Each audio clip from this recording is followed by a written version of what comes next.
Assalamualaikum warahmatullahi wabarakatuh. Hello everybody. Today's discussion is going to be with me, Nadia Sharifah Nubaiti, and the topic that we will discuss is a survey methodology.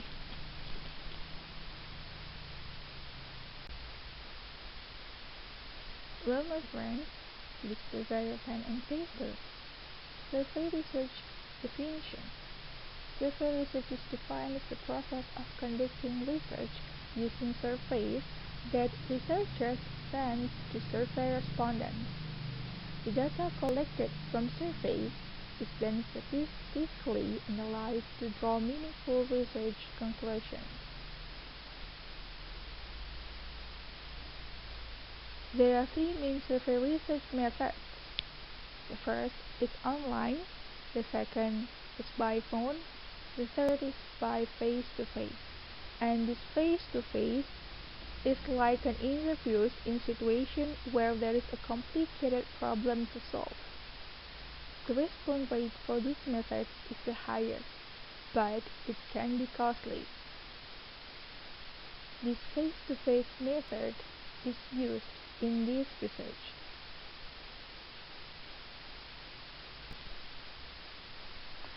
The research that I took, entitled A Survey on the Process of English Teaching at the Senior High Schools in Aceh Jaya, conducted by Farah Mardani. She is from Syiah Kuala University, Banda Aceh. The first point in her research is the background of study, or we can say in the introduction. She took the curriculum 2013, where it intended to develop students' potential in order to be skillful, creative, independent, and knowledgeable. And also, the students are expected to be able to use the target language.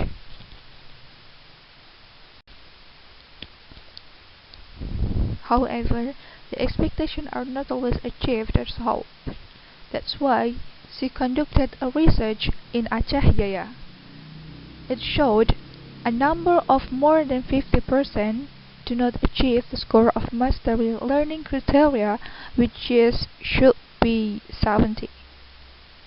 Furthermore, the purpose of this research is knowing how the teaching methods were used, how the materials were developed, and how the assessments were completed.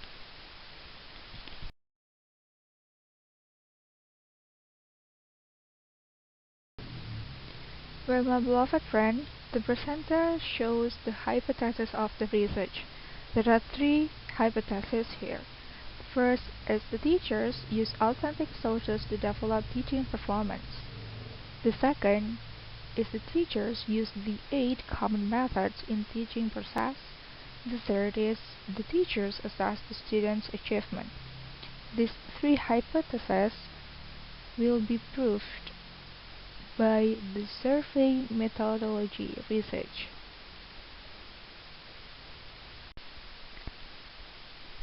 Well, after the researcher determines the background of the problem and the research question, then the researcher will determine the research object. The next step, after determining the research object, the researcher will prepare the instrument. To complete this study, the researcher uses survey method and she employs questionnaire as the instrument in collecting data. She distributes to 14 teachers of 9 senior high schools in Aceh Jaya.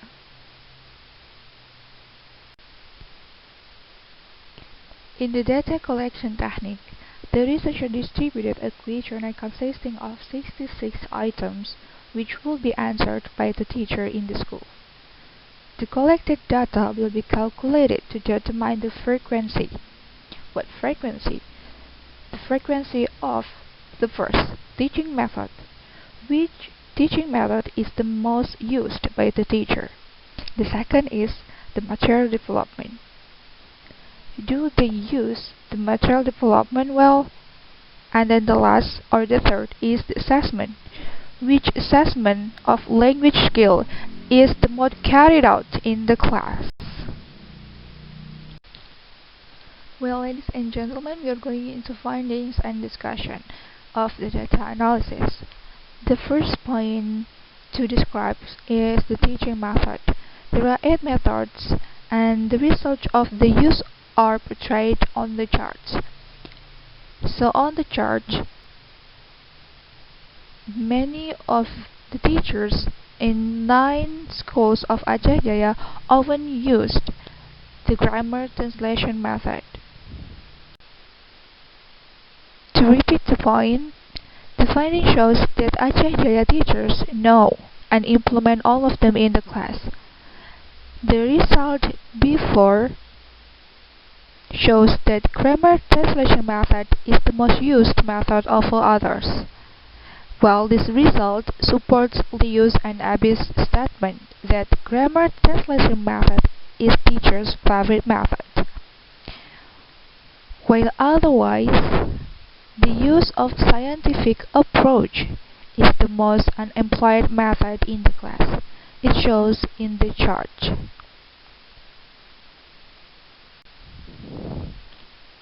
Well, it can be seen on the charts that many of the teachers in 9 schools in Aceh Jaya never used the scientific approach.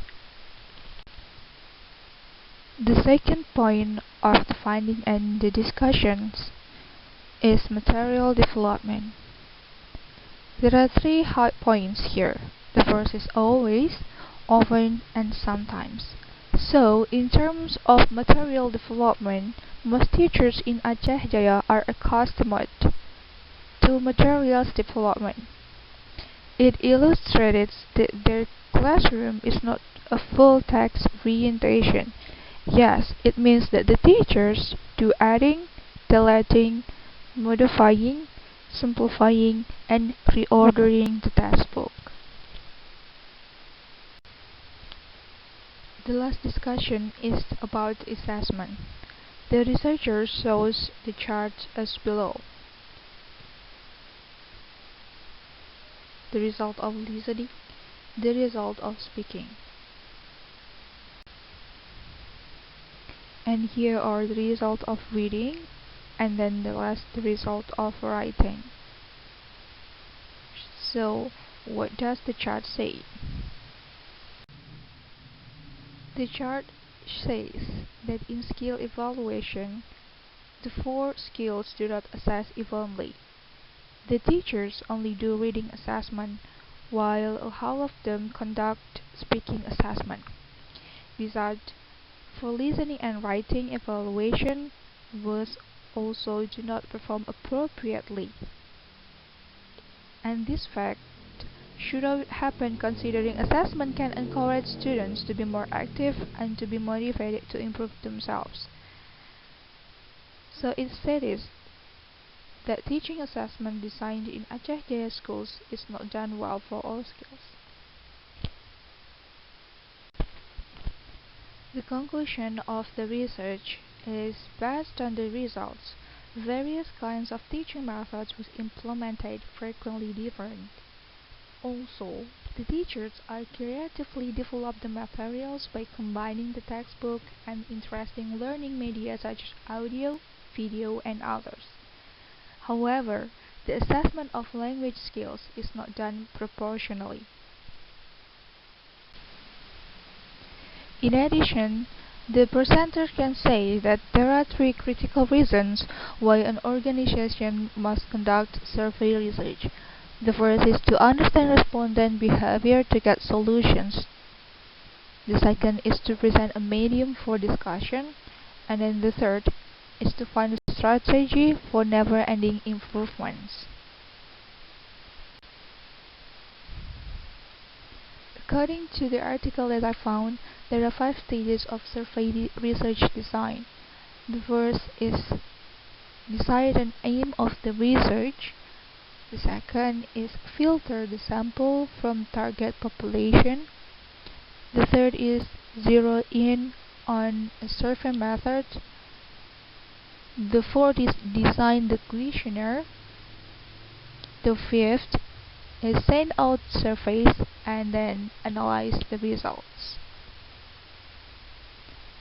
Well, that's all of my presentation. Thank you so much for listening, for watching, and for waiting. Any question for me? Thank you. Wassalamualaikum warahmatullahi wabarakatuh.